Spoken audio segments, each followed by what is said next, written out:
بسم اللہ الرحمن الرحیم۔ انا انزلناہ فی لیلۃ القدر، بے شک ہم نے قرآن کو شب قدر میں اتارا۔ وما ادراک ما لیلۃ القدر، اور تمہیں کیا معلوم کہ شب قدر کیا ہے؟ لیلۃ القدر خیر من الف شہر، شب قدر 1000 مہینوں سے بہتر ہے۔ تنزل الملائکۃ والروح فیہا بإذن ربہم من کل امر، اس میں فرشتے اور روح الامین نازل ہوتے ہیں اپنے رب کے حکم کے ساتھ۔ سلام ہی حتی مطلع الفجر، اور صبح روشن ہونے تک سلامتی بھیجتے ہیں۔ شب قدر یا لیلۃ القدر ایک انتہائی مقدس اور بابرکت رات ہے جو رمضان کے آخری عشرے میں آتی ہے۔ یہ رات اپنی عظمت اور فضیلت کے لحاظ سے دیگر راتوں سے ممتاز ہے۔ قرآن پاک میں اللہ تعالیٰ نے اس رات کو لیلۃ القدر کے طور پر پیش کیا ہے۔ اس کی فضیلت بیان کرتے ہوئے فرمایا ہے کہ یہ رات 1000 مہینوں سے بہتر ہے۔ شب قدر وہ رات ہے جس میں قرآن پاک کا نزول شروع ہوا، اور اللہ تعالیٰ نے فرمایا بے شک ہم نے قرآن کو شب قدر میں نازل کیا۔ یہ رات اللہ تعالیٰ کی رحمت اور برکت کا خاص وقت ہے۔ اس رات کی عبادت کو 1000 مہینوں کی عبادت سے بہتر قرار دیا گیا ہے۔ اس رات فرشتے اور روح الامین حضرت جبرائیل علیہ السلام زمین پر نازل ہوتے ہیں اور ہر قسم کے خیر و برکت کے ساتھ رات کو روشن کرتے ہیں۔ اس رات اللہ تعالیٰ اپنے بندوں کے گناہوں کو معاف فرما دیتے ہیں، بشرط یہ کہ بندہ توبہ کرے اور عبادت کے ساتھ اس رات کو غنیمت سمجھے۔ شب قدر، شب یعنی کہ رات، اور قدر کا معنی ہے تقدیر، عظمت۔ اس رات میں اللہ تعالیٰ اگلے سال کی تقدیروں کا فیصلہ فرماتے ہیں۔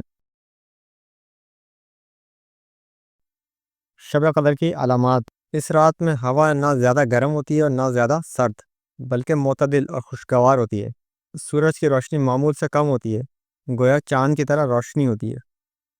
اس رات مومنوں کے دل پر سکون اور اطمینان ہوتا ہے۔ شب قدر کب ہوتی ہے؟ شب قدر رمضان المبارک کے آخری عشرے کی طاق راتوں میں سے ایک رات ہے، یعنی کہ 21، 23، 25، 27 یا 29ویں رات۔ رسول اللہ صلی اللہ علیہ وسلم نے فرمایا شب قدر کو رمضان کے آخری عشرے کی طاق راتوں میں تلاش کرو، صحیح بخاری کی حدیث ہے۔ خاص طور پر 27ویں رات کو زیادہ تر لوگ شب قدر سمجھتے ہیں، لیکن یہ یقینی نہیں ہے۔ شب قدر میں کیا کرنا چاہیے؟ شب قدر میں قیام یعنی کہ نماز اور تلاوت۔ اس رات میں قیام کرنا چاہیے، یعنی نماز پڑھنا، قرآن پڑھنا اور ذکر و اذکار کرنا چاہیے۔ اس رات میں اللہ تعالیٰ سے دعا کرنا بہت افضل ہے۔ خاص طور پر یہ دعا پڑھیں: اللہم انکا عفو تحب العفو فاعف عنی۔